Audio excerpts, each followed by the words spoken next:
We are here at 81 Main for our Live on Main presentation this evening with Cliff Kistner, who is a man about town, as we say. He has many eclectic likes, interests, and plans for the future.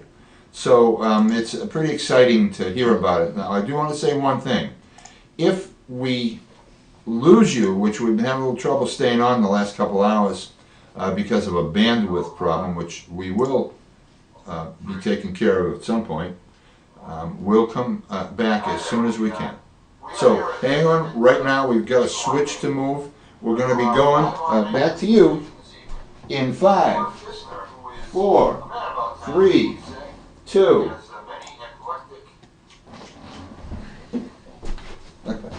Alrighty. So this is not like Channel 4 or CBS here. So it's rather patched together. But look at what you're seeing. It's fantastic. It's a great picture, great audio. Eric Montville is at the controls, and we're going to move forward now. Introduce you to Cliff Kistner. And as I say, Cliff is a man of many talents, many interests, and among them, he is on the planning board. We all elected Cliff last, when was it, May, right? Yes. And so you've been on for 6 months, and what do you think of it now? I think it's fantastic. I think the unity of the board is coming together as it should, and the interactions between all the different eclectic people make it a great board. Where do you stand as opposed to other people on particular issues? Could you pick the largest issue before you now and compare where you're moving and where other people, what direction they're moving in? What I think is happening and this is slated across the board, Bob, is that most people, most people are looking for things to slow down some. And I think that was the platform that I ran on, if I recollect correctly, was that we slow things down and get the horse in front of the cart. And now that has happened to some great length, with that being with the Legacy Farms North almost up and ready to take off, and with the Hopkinton Mews well underway, I think that the amount of development that's going on in town is going to slow down significantly. So do you think you had something to do with putting the brakes on, you yourself? Well, again, my platform was based upon, realizing that we were growing exponentially, and it was very, very hard for us to see how much we were allotting for. And I thought that issue had to be brought to the forefront. By the way, Cliff is about 6'5", and I think I might have lowered his chair a little bit, a little like, what's his name, Stephanopoulos on the Today Show. They give him a bigger chair. So he can look So he's, yeah. Well, here's another good one. I'm sorry to digress like this, but that's the fun thing of having your own show. Who's the little guy? No offense to little people, who does the 24 karat gold? Eric, do you know? Okay, he was on SNL a couple of weeks ago. 24 karat magic in the air, and so and he's got a great song. He's got a great album, I understand. But this song in particular, when he comes out of the dressing room at SNL and walks down the hallway and onto the main stage, the guys that are accompanying him, they're about 6'5". He's only about 5'5", and so as they're crouching down, they're both one on each side. They're crouching way down as they accompany him onto the main stage. So, so you are the recipient of that kind of vanity today. As I moved your seat down, so you wouldn't. We want the lighting right too. That's it. That's what must be what it is. Well, it's also your show. That is my show. So, so you have all these parts of town developing, and they had a little bit of trouble down there at the park, Elmwood Park. with getting something going. Oh yes, yes. There was a lot of, I mean, and that's basically down in my neck of the woods. If you all know, I'm from the western side of the town, closer to 495. You might ride by and see some Christmas trees out there. They're up and available for anybody. Okay, that was 3 minutes and 20 seconds 3 minutes to get the plug in. I was waiting for that one. Well, I was going to offer it to you anyway at the end. All right. So anyway. But now I don't have to. So anyway, the park itself has been dormant for quite a while and needs some revitalization. I think that will be figured out once we get this other stuff out of the way that is associated to the town. And we're working on the master plan for the town of Hopkinton, which is a big venue for us, and we're very, very proud of it because it shows just how much intensity and fortuitiveness and futuristic outlook that we have to bring to the table in order for us to manifest this best thing for the town that we can have. Best use for the land and so forth. Is there I mean, these hotel districts seem to be popping up, one behind you, one over at South Street. Is there one in the works? Actually, there is not one in the, it's on paper as being a hotel district, and we're looking into many, many different things. Fortunately, there is movement going on back in that industrial area back there because the buildings have just been sold and repurchased. So that's going to bring in a big spark. Now you understand because you're focused, you're committed, you're interested. But as I looked at the real estate transactions, which we have every Monday, ladies and gentlemen, on Hop News Religiously.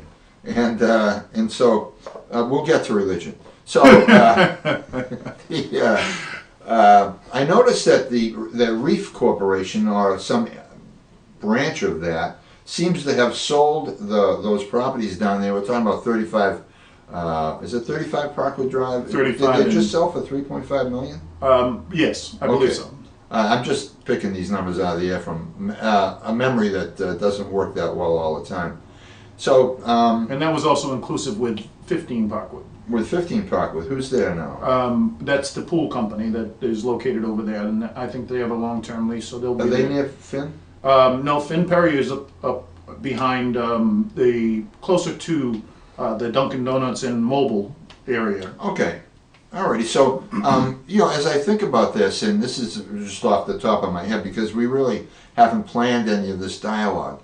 But as I think of this, that you bring up that you live down there, I wonder if that was sort of, you might say, the impetus for you to run because of all this stuff going on around you. Was that the case, do you think? Absolutely. Yeah. Absolutely. You want to protect. I mean, the funny thing, though, is that out of the 9-member board, you're just one vote. You want to protect your interests, but the irony is that you really can't vote on anything that touches upon you making any money there. That's right, Robert. What I have to do is recuse myself from the board if anything within the scope of a butter has anything to do with my area. Financial kind of stuff, and then, but even at that, you can disclose that and still be, what's the word? Interactive and listening and participating to some degree, but I can't vote on it. I can't put my opinion in on it. I have to step away from that. Okay, so you'd have to recuse yourself if it was something you disclosed. But you have to disclose it first, don't you? I mean, these forms are available at the town hall. You go in and say, mea culpa, I have this thing going on here, and I have to let you know about it because although I am not in a financial agreement with anybody that is in the butter to any action going on or has some action going on, you still have to let them know that somebody might think there's something going on. Absolutely. So in that case, it's an unfortunate way to do business, but it really relieves the person of any obligation to knock on the Attorney General's door or the town manager's door or the town clerk's door. Now, is there a hotel? Do you know the purpose that Reef wants to go in there? Well, it's no longer Reef. I Okay. think it's called Parsons now. Parsons is one of the holders of 35 Parkwood and 15 Parkwood, and I think they have great plans coming up. What would you think? Commercial or retail or? I think this might be an incorporation of those things together. As that district is and should be, as I've always declared, is that it should be the focal point for everything as far as business goes. So you could have someone like Finn, who's the award-winning builder. Finn Perry's an award-winning builder and has been the past president of, I think it was New England Builders Association, more than once. So he's done some great stuff, and he has an office down there. So he's a builder. There's some lawyers, a whole family of attorneys down there in a building, and there's a Christmas tree shop. Well, not really. He's got some trees up along the fences, and they're going to be nicely lit later on after he leaves here. We thank him for coming down and losing all that revenue for however long he's going to stay here. But what really interested me, and so we can put that aside and maybe talk about some other time as time progresses and you see some of these buildings go up and you're on the planning board and you want to talk about it with the town, you want to bring it in front of the town. I don't mean to lobby, personally, I'm sure you understand that, but to have a discussion sometime in the future. Oh, absolutely. Like we're just sitting around chatting now. And so we can leave that, and you left it rather ambiguous in general that you like them to do everything down there, all the gamut of possibilities. But Cliff is into some. Is any of this stuff that you're into native? Yes, Native American. It's based upon Native American, and then it goes even further into the spirituality of life in general, and that goes back all the way into Hinduism, which is one of the earliest known structured religions ever manifested. So. But it's not based upon any deity or anything else that goes into spirituality. It's a unification of everybody together, and within love and kindness that creates.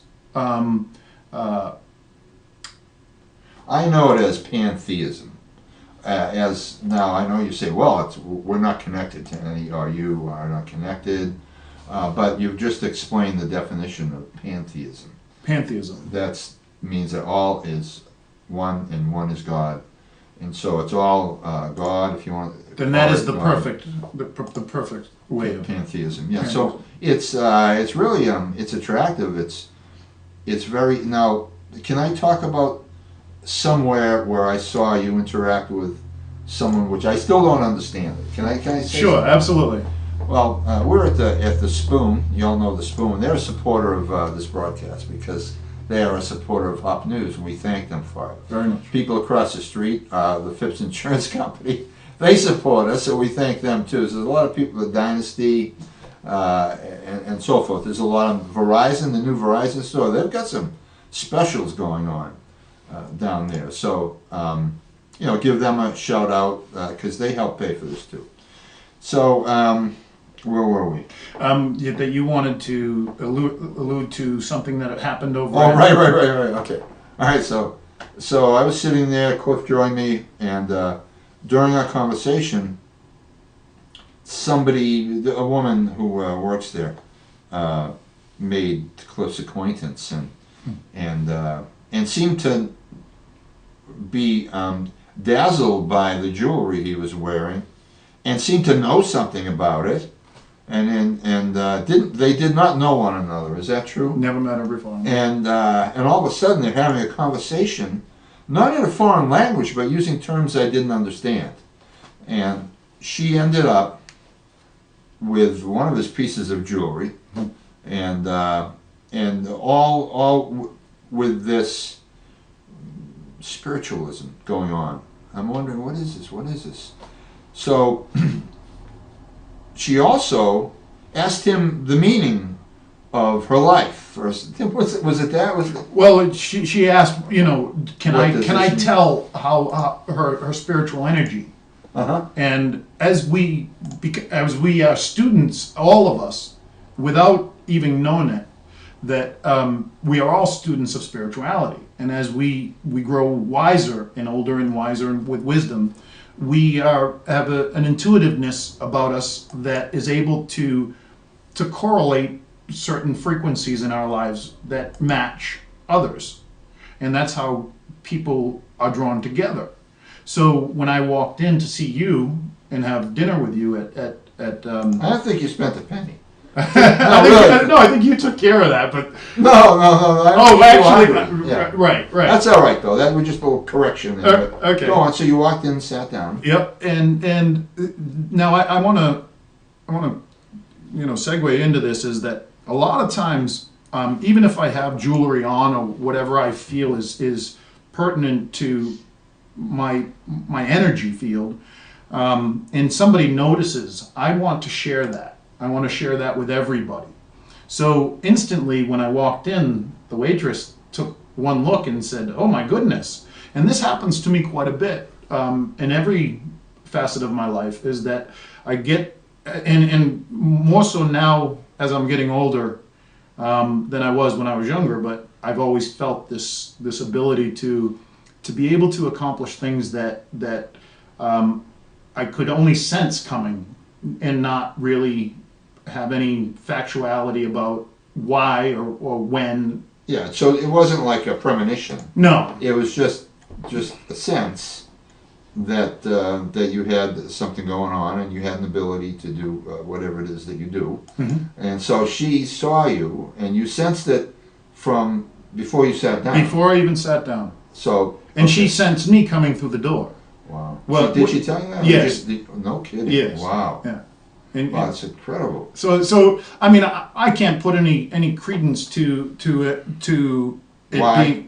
to why. Yeah. It just seems that as though it is always in front of me. Somehow it always seems to be pulling me towards the direction that I need to be going into. And it's the same with when I was running for the planning board. I felt the need to put my presence out there, and my presence was drawn in the direction that it was meant for me to fulfill. So, go on. So with other people, when other people see it, it almost shocks me still to this day that they notice this, what they deem as a certain understanding or light that's around me that walks in before me or walks out after me, so not that I feel that I'm any different than anybody else.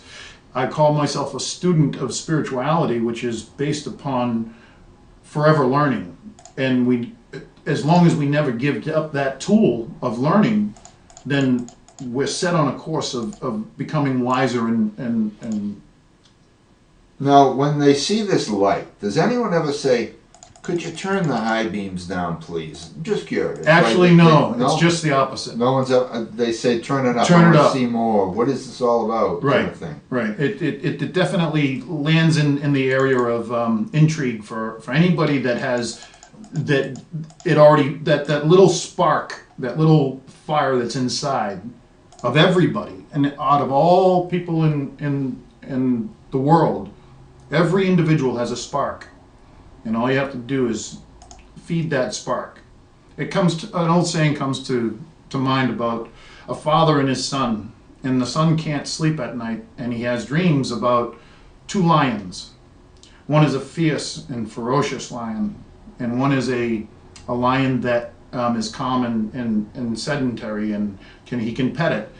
And the son says to the father, "I'm in conflict. I don't know which one I should trust." And the father says, "Is the wild lion, the mean lion, one that you would want to associate with? Is that the path that you would want to follow?" And he said, "Well, no." And he said, "Is the gentle lion the one that you would want to follow?" And he said, "Well, I'm not really sure." He said, "Well, what you need to do is only feed the one that is the one that you want to follow. And what happens is the negative or the bad or the threatening goes away if you're feeding only the good that you want to manifest. So ultimately what ends up happening is when I embark on talking with anybody, I get their energy and feel that energy and go off of that. It's almost like when I sit here with you, well, I knew we'd get to me sometime. I get this inclination that you're really, intrigued and want to understand a little bit more about it. It doesn't have to be a lot, but it's just that little spark that's inside of you is curious. That you say follows you and wants to know more and so forth. And here we are. Here we are in front of some people in Hopkinton. Maybe one or two, but we'll be. This is going to go back onto. It's going to go on YouTube after the live. We're going to preserve it, put it up on YouTube so everyone can check it out. And I do appreciate Cliff coming here. Now, regarding those little trinkets that you had and so forth, was there any meaning to everything that you were wearing or anything that you were wearing? Is there like, when I mentioned before, is there some, because it's, I think the Native Americans are very intriguing in the fact that they are one of the world's people who devised or were touched by God, or however it is, have their own religion, and it's much like you say, it's of the earth, it's everything. So we know how they all lived with buffalo, and the buffalo provided just about everything that they needed. Now, is that some of your spirituality connected to the native? Absolutely. Yeah. I'm also, I don't know, there was a joke about some political thing, and I forget who it was, Elizabeth Warren or somebody saying that she was part American Indian, Native American Indian. Right. Well, I'm part Blackfoot Indian. Mm-hmm. Now, I don't know how deep that goes. I mean, I could be 1% of 1%. I mean, but it's been told to me through. Well, that's how the Americans, the Native Americans, pass their legacies, heritage along. Is by mouth, word of mouth. They have the powwows and they talk about it, and I will tell you another thing. And this is not to, I'm not trying to promote Elizabeth Warren, although I think she's a pretty darn smart lady. Absolutely. But to her credit, when I was at a powwow about a few years ago, it was in Upton at Sweet William Farm, which I don't know if you know the space, but it's like the Garden of Eden. I mean, it's just beautiful. It's over in Upton, yeah. Mm-hmm. And so she was as white as powder. This Indian was as white as powder. So American Indian rather, or what is she? Native American. Sorry, I'll take care of that one. And so when I heard somebody mention that she couldn't be, look at her. She can't be Native American. Right. Look at her. Right. Well, that doesn't prove anything to me, because you can't judge by looks. Sometimes looks can guide you, but you can't see inside a person just from their. Well, and to expound on that part is that I think, with the taking of North America from being Europe descendants, we I think have all got a little bit of blood in us from the interactions from early on in that transition to now. You're talking about the founding of the country. Yeah, of the country, and like in 1492 and yes. 1620 and 1776. Right. Help me. So I think if we all look at our lineage, we would find at least an iota of bloodline that associates us. I don't know. I think, I understand what you're saying, and maybe sure, if you've been here 6-7 generations, there might be something there. And I think we know that the landowners did mix with the slaves and the Native Americans. So sure, I understand where you're going with that. Mm-hmm. With you, where does so I kind of like what you said to me, kind of fit in with the what I've heard of pantheism and the Native American belief system. So, is that where you drew this from, or are you projecting some other task that you see ahead? They're both backwards and forwards. Uh-huh. So when I look at life as I know it, I look at the four elements of the earth, and that is derived from the Native American aspect, and that is earth, wind, fire, and water. Without one of those elements, we cease to exist. And that is why NASA and everybody is looking into other planets in our solar system for life on other planets. And those four elements have to be there in order for us to be sustainable to some degree. If there is a future for interstellar travel, I believe that the basis of that would be derived from the four elements. So that brings back to my existence and what I would like to leave as a legacy in my lifetime. And although I am getting older, I think that what I'm about to try to manifest in my life is a legacy to leave for people throughout the whole world. And I know that sounds a little grandiose, but I believe that we all have a gift, and how we expel that gift and give it to others is unique in our own right. You being a reporter, your crew taking care of the behind the scenes, the planning board doing their thing. You know, every gift, everything that we do can either enhance someone's life or we can take from it. And so I want to give back. And so that being said, I have a plan for a new company that is very unique, and I'm looking into building something very, very cool for the world. You know, Mr. Kistner was an EMT, is that correct? Yes. An EMT, and then also told me at one time that he was a mountain medicine expert. Is that what it's called? Yeah, well, it's mountain medicine survival and rescue, and I was into that for many, many years as well.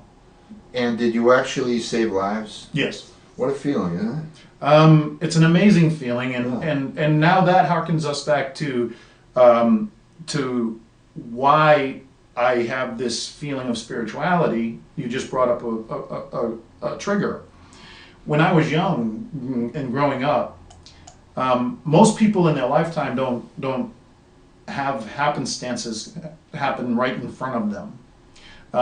Car accidents, injuries, people having heart attacks, falling, you know, it's very rare for somebody to have to deal with that. Unless you're in the medical field and you know, or civil service as far as police department, fire department, yada, yada, yada. For me, at an early age, 16, things started happening to me surrounding you? Always. People would get into car accidents right in front of me. I'd be a first responder. People would have heart attacks in front of me. I would be a first responder. Something led me to say that there was more to what I needed to do than just be an innocent bystander reacting. You became an EMT? Yes. Mm-hmm. Yep. And so, how long did that career go for? That went for about 11 years, maybe 12 years or so. And actually, because of where Mr. Kistner lives, he had to get back into it unofficially because they are coming out of Cumbies and the new Starbucks there and the mobile. It's like, oh my goodness, what would you? It's like a circus down there. It's like how would you say, what would they have down at the Speedway? Demolition Derby. Demo Derby, yeah. And you're getting a lot of practice even though you're not in that business anymore. Right. And it's really, I think it speaks to the fact that there has to be more thought into how to improve the traffic and the traffic safety and the movement of traffic, and maybe even keep people the heck out of this town. For, put a sign up somewhere directly in the, might have to go around a little bit, but there used to be a sign that directed people away from the center. Yeah. I think it said, I don't know what it said, but it made people take it right down Cedar Street.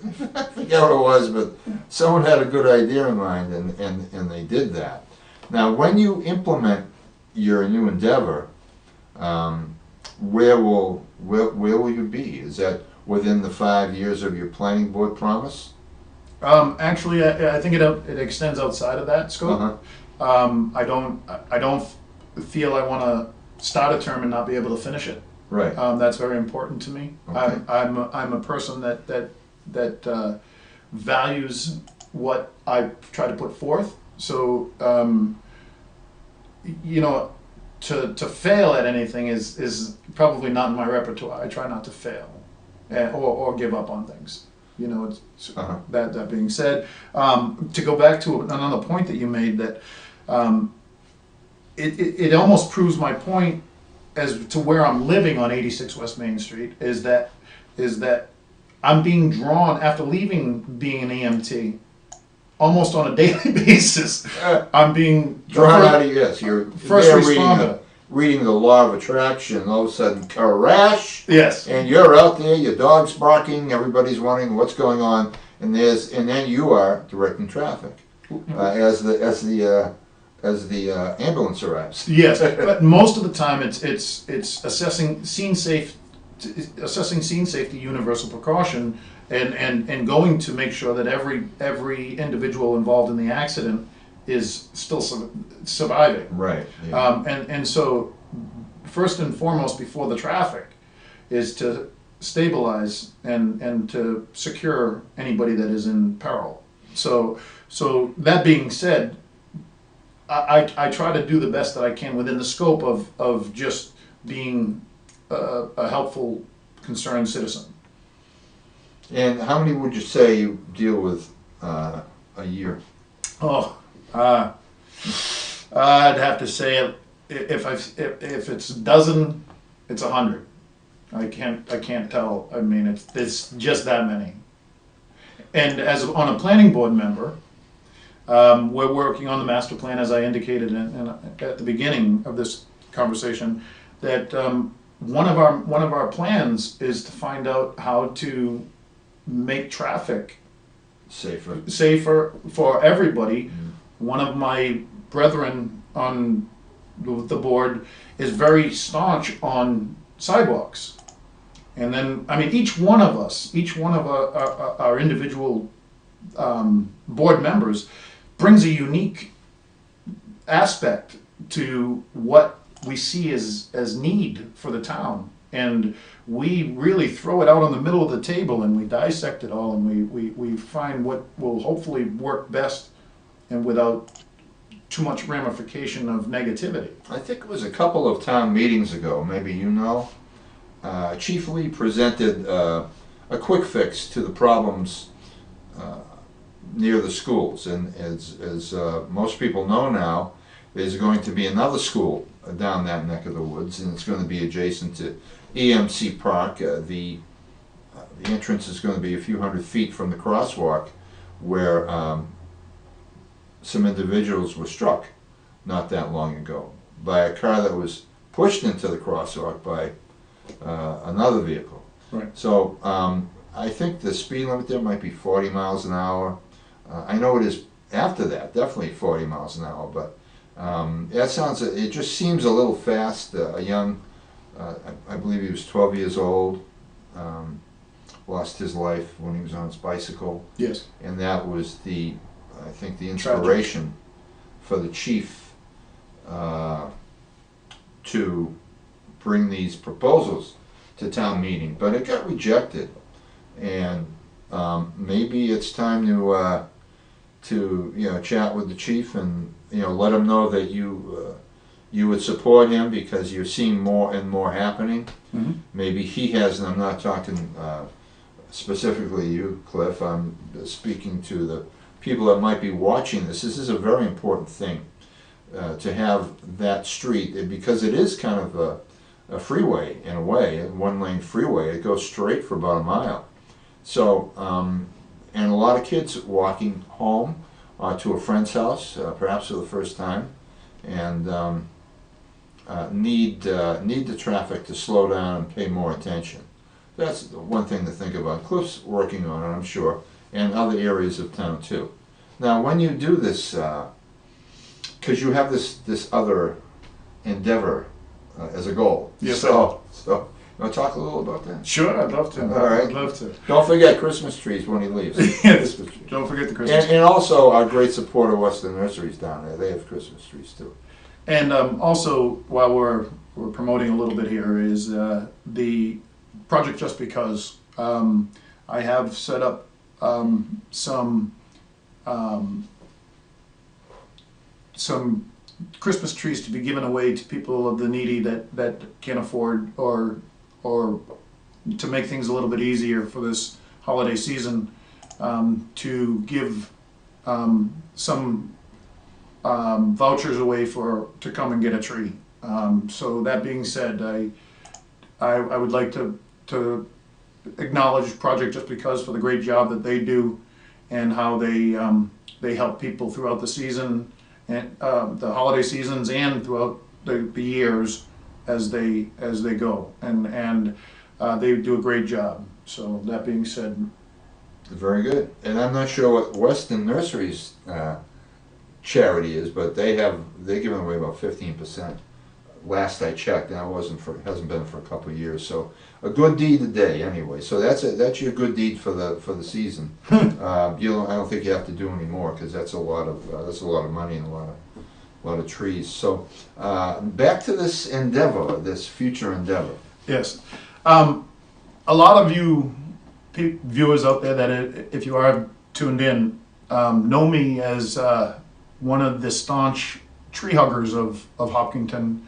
And my book here, The Law of Attraction, which is written by Esther and Jerry Hicks, is based upon the tree of life and the belief system of what you think and manifest, you draw to you, whether good or bad. It doesn't matter if it's positive energy or negative energy. The most that you give that energy to will be the thing that you get.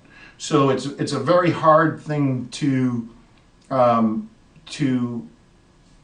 focus in on and to apply to your lifestyle. But when you start to do that, you create a vortex, so to speak, that allows you to separate the negative from the positive just by the power of thinking, which brings us to my power of thinking of giving something back to the world. Spiritually, I want to be able to give a place for people to go to reconnect with that type of spirituality, and to learn as I am a student of that.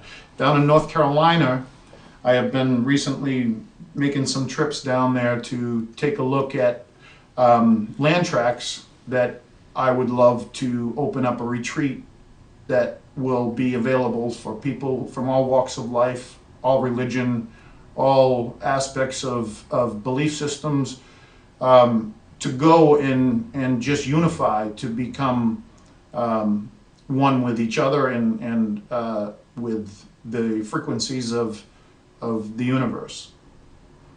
And so if you want to ask me a little bit more so I can follow you down that path. Down the rabbit hole? No. So I think that, can you do a one-shot on me? Just curious. I don't think I've seen a one-shot on me, have I? No. You can't do it? No, I can. Oh, okay. All right. Just curious. I just wanted to see, because See, that's Bob. I'm thinking that Eric's kind of avoiding giving me a solo shot here.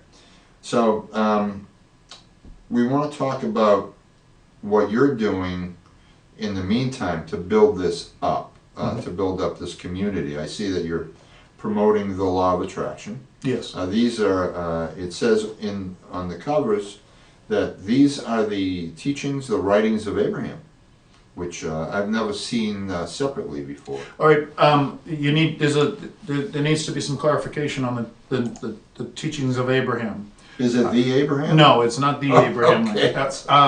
Actually, in this book and in the Law of Attractions,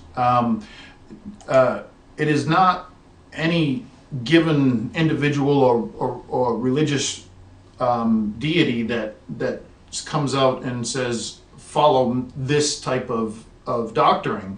What it is that it's a name given to the spirit guides of each individual as they see it and feel it. So Abraham is only a group of people that have deceased or passed on from past, present, or future lives that have a connection to the other world or the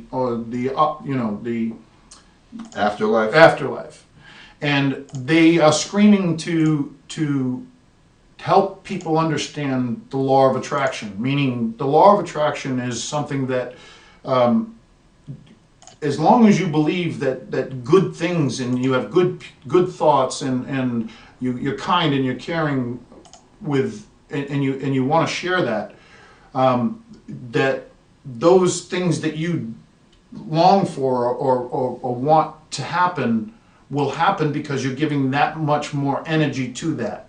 If you don't give the energy to the good, subconsciously you might be negative in some way, and you create a negative wanton, and that wanton turns into a negative ownership of the things that you really don't want, but because you've given so much thought to it, that is the prevalence of that thought. So you start to manifest that negativity because you can't get it out of your head. So it's like this. I took a class with Tufts University about it's a John Kabat-Zinn, and it was developed in 1976, and it's the breath is what it's called, and a lot of times when we get frustrated, and this is probably anyone can look at this and say, breath, oh well, that's, you're breathing. Well, we're all breathing, but if you focus in on your breath and you listen to it going in, and you feel it expanding in your body, and you feel it exhaling and taking out all the negative energy, what happens is nothing else can infiltrate that at any given time, because we can only think of one thing at a time when we do something. Isn't that something? Because that's the premise behind the teaching and the application of those teachings, and I'm trying to remember the word that they use, the healing for people who smoke. And his name is Yefim Shubentsov, and he's a Russian practitioner of healing. Mm-hmm. And so people say, oh, he's a hypnotist. Well, that's not what he said.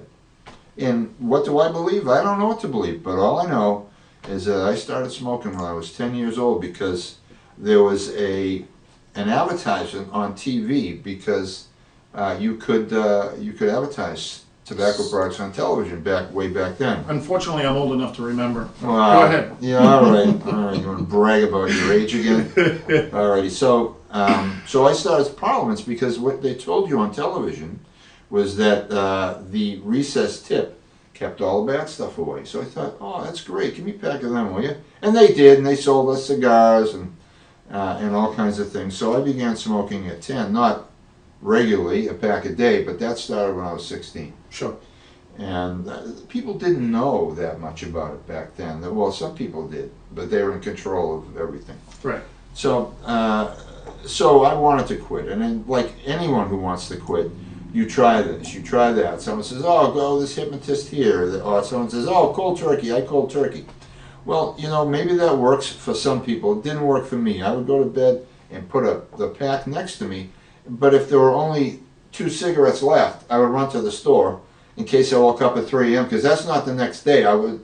My plan would be to quit the next day, but if I didn't have cigarettes, I didn't count that as the next day until I woke up in the morning, and that went on for years. That little game I played. So I had heard about this from a friend, and I made an appointment. He says, well, it's very tough sometimes getting an appointment because you have to be sick to get one. Oh, it's a year ahead. He's booking a year from now. Well, that prepared me to ask the right question. Can I come in soon? I'm breathing. I have breathing difficulty, and I really want to quit. So they got me in there, and he says, we do this for you once. Very difficult to understand. I got up next to him, and he never asked me to move, even though he was switching other people around because they couldn't hear him that well. So he would switch the people around, and they could hear better. But I listened really, really hard. I walked out of there, and I didn't smoke another cigarette for a year. Wow. This is the Russian, Yefim Shubensov. Mm-hmm. He's at 1680A, Beacon Street in Brookline. And then I smoked again after a year. Very weak moment for me. After 6 years later, I called up and I said, I'd like to do that again. And then the person on the phone, I assume a secretary, said, no, he doesn't do the treatment again. I said, oh no, I'm thinking I'm doomed, I'm never going to stop smoking. She said, no, did you go in the room afterward and he did the thing over your head? And I said, yes. She said, that's all you need, that's a touch-up. So why don't you just come in and have a touch-up? Yeah, really. Yeah. So I went in, I had the touch-up, did not have the treatment again, which was really, the treatment was 2 hours of listening to him talk about it, about smoking, about the effects of smoking, and then he did some healings, this and that around the room.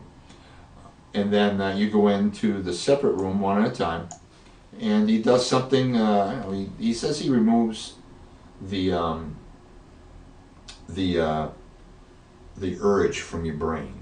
Now that's not a hypnotist. I don't think it is. Anyway, he says he's a spiritual healer, and as he does that, as he pulls that urge from your brain, you can feel a wind, and so it has its roots in Catholicism, you might say Orthodoxy, because he was Russian. Mm-hmm. He might have been Jewish actually, but sure. I think sometimes the belief system in a country more or less follows other people of other faiths also, because it's especially the good. It should. So I felt the breath, and when I went the second time, I didn't go in for the treatment again. I just went in for the touch-up, and boom, my goodness, that was over 20 years ago. And here I am still free from smoking, and it was, my friend gave it to me, gave me the idea, who to go, where to go, how to make this happen, and it's been amazing. It's been an amazing thing. So these things do move in populations and groups and gatherings, and I think that you have been a lifesaver. When hopefully I saved a life about 3 years ago of someone who was having a seizure. You had told me about that. And the life of, certainly I avoided serious injury of that girl that was running between the parked cars, which I caught long before she did. I couldn't even see it was a van, so I couldn't see if she was actually there. But I'll tell you, I put those brakes on, and she did strike the side of my car, just running, and she appeared to be okay. I mean, I went over it with her mother and so forth. I said, please have her checked out. But it could have been much worse if it had been somebody else who did not believe that the speed limit on my street should be 10 miles an hour, and that's how fast I go. Absolutely. So it's in Dr. Sierra McCauley, when he was here, he spoke of, he also gave me the book that he brought with him when he was here. So I'm not trying to give you any ideas, but he spoke of saving lives, and I would love you to have that book. Are you serious? Yeah, seriously. Did you want me to read this? Sure. If you would incline yourself to do that, I would. I will try to. I'll put it right up with Dr. C's book. Catching the Dust. No, No, we dust that off all the time. Okay, all right, good. It's only been a week, so no, 2 weeks. I'm sorry. Okay. He was our first official guest, and Michael Carlos from the Hopkinton High School newspaper, HHS Press, which is putting out their print edition. Yep. He was here, and I think I saw an exhibit of that. You did a good job with that.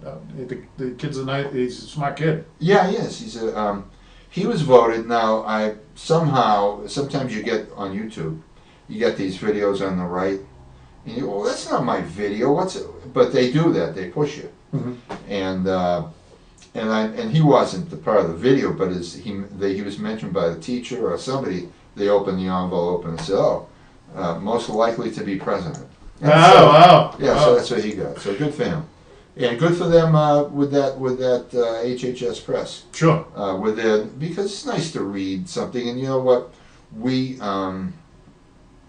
see a shortage of good reporters. So, at least we've suffered from a short. We've had some great reporters though over the years, and so I'm not. Well, times are changing so dramatically. I mean, it's almost like everybody is now part of the press. That's right. Facebook. Direct. It's Facebook.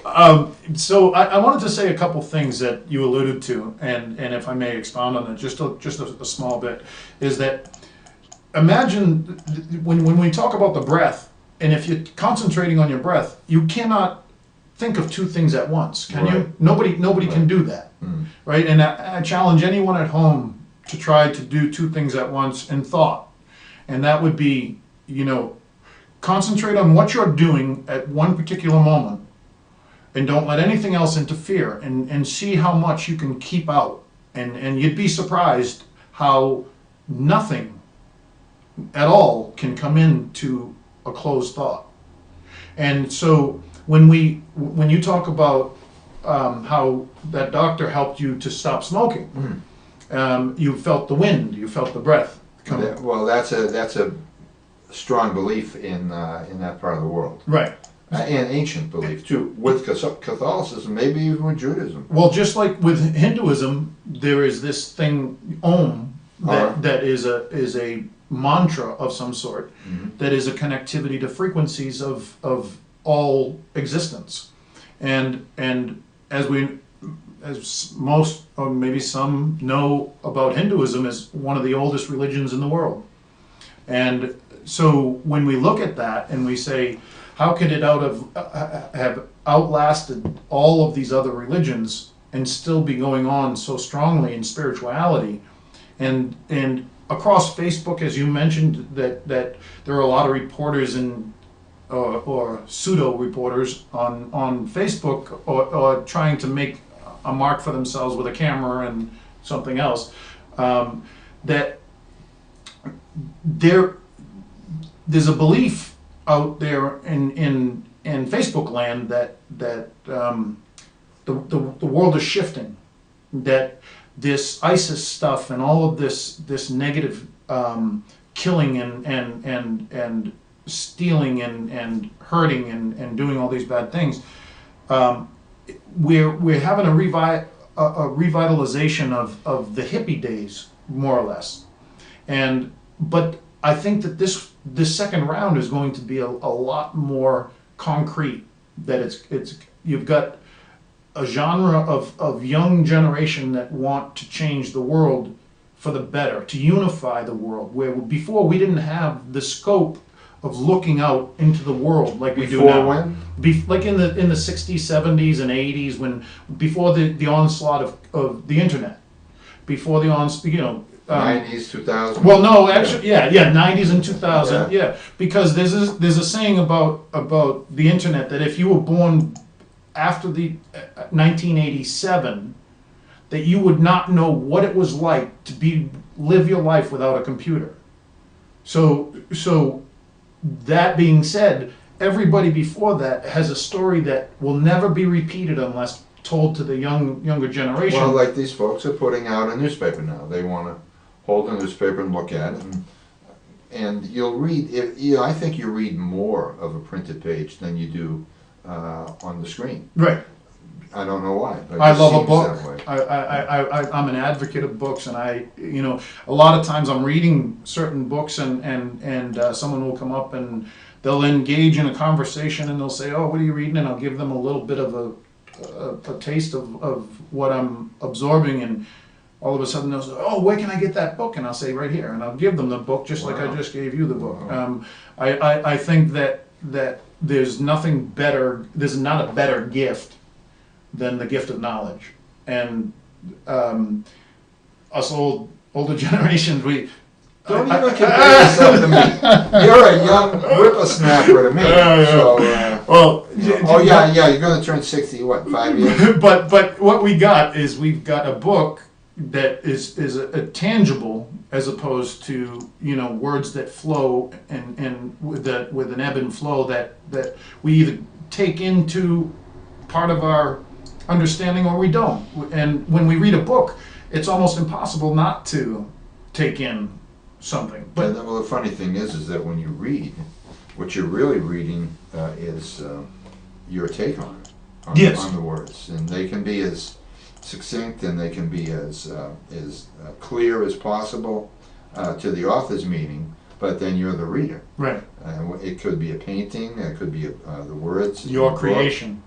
And yeah, you do. So it's really always been a little bit of a participatory thing in understanding a book. Or now, textbook is a little bit different. That's pretty darn. There's not a lot of wavering there. Right. And so I get you.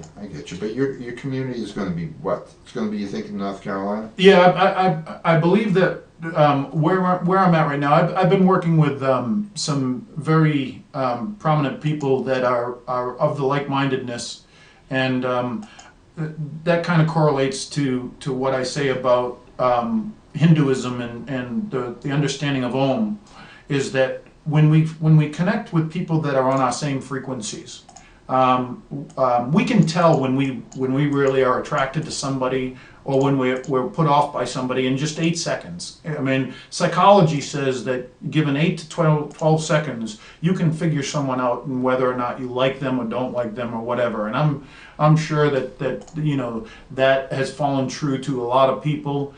Sometimes we negate that read and override it with the need to be acknowledged or something, and so we don't watch all the signs that say warning or take this or don't do this. But what ends up happening is that the more we get connected to the frequencies of others that are like-mindedness, we start to send that energy back and forth, and we grow from that together. And that's what the world is coming to when I say that people believe in the Facebook world that there's a shift in the universe, and people are starting to find that love and the old hippie way of life is a better way of life than to fight and to segregate and to insult or take and divide by politics or religion or anything else like that. People now want to revert back to less is more, and life is for living and enjoying and sharing. And when did this start? Actually, because we didn't see much of that until before the election. So let's hope. Well, I think that was the precipice with Bernie Sanders and everything else, is that Bernie wanted that unification. I mean, barring all of the inferences of marijuana in life is supposed to be of adult choices and all that other stuff, but I mean, I still look at life as we're all here to work together for the mutual good of and the betterment of everybody.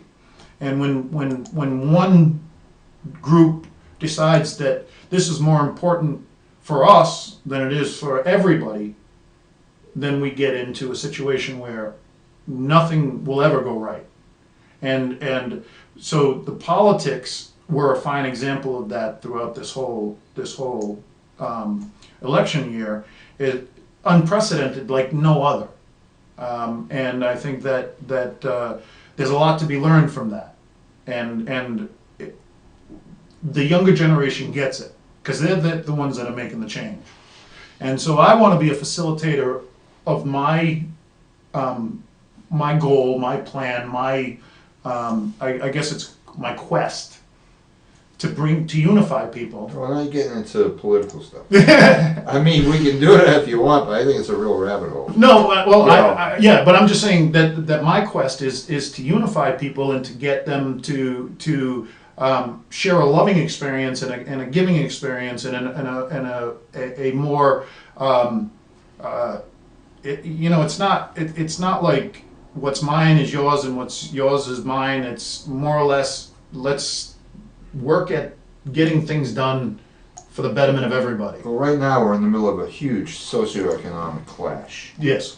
And it hasn't really played out yet. No. You know, we're seeing the power has just shifted from the working people to the another class of people who, well, I don't say they're not working, but you know what I mean. There is a working class. And so that hasn't played out to its fullest yet.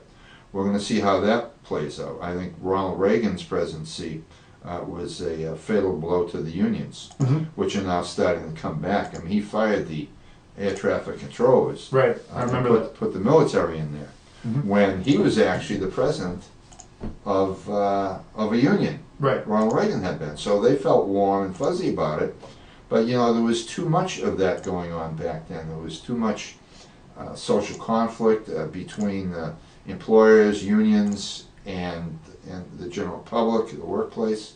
So let's hope that it'll all balance, and you know, you keep hitting that tuning fork for that perfect vibration. Or singing bowls. Doing what? They're called singing bowls. They're Tibetan or Native American. Well, Native American didn't use it as much as the Tibetan or the Hinduism or Eastern world did. You know, but they're bowls that sound bowls. Bowls. BOWLS. So, and what are they made of? They're made of glass. Oh, aren't they nice? And they have a beautiful resonating. How about the glass harmonica? Is it anything like that? It's something like that. Yeah. I implore all of who the outreaches of Hop News reaches to is to pull together and unify as a group that really wants to bring in change for all the better, instead of all of this stuff that we've been seeing on the news and the internets and the social media and all that other stuff, and we find a way to stand up and make things right again, and instead of finding out what's best for me. Let's get the meism out of there and let's put the weism back into the world. You know, Cliff, listen, it's been great. It's been actually fantastic because I don't think I've ever let you speak this long. Nor does anybody else. Well, no, you have some really firm principles, which I'm going to close, Eric, and which I think that it's great for you to share them, and to share them with such intensity. I'm waiting for one shot on me, and I'm not trying to be selfish. Right? No, that's okay. No. I understand completely. So, but it's been fascinating to really let you go off and explain yourself fully. We haven't heard the whole thing, folks, because I have a little bit of insight about where this new world is, and where his Nina Pinto and Santa Maria are going to land eventually. So would like to thank him. I might mention Cliff Kistner, planning board member and a man about town. Well, I'd also like to, if I could, wish the best to Ed Thompson from WMRC, who I spoke with today, and he's home now, and he's on the mend. So send some of your good vibrations Ed's way, and we'll see you again next Friday, if the Lord's willing. Thanks, everyone. Thank you, everyone.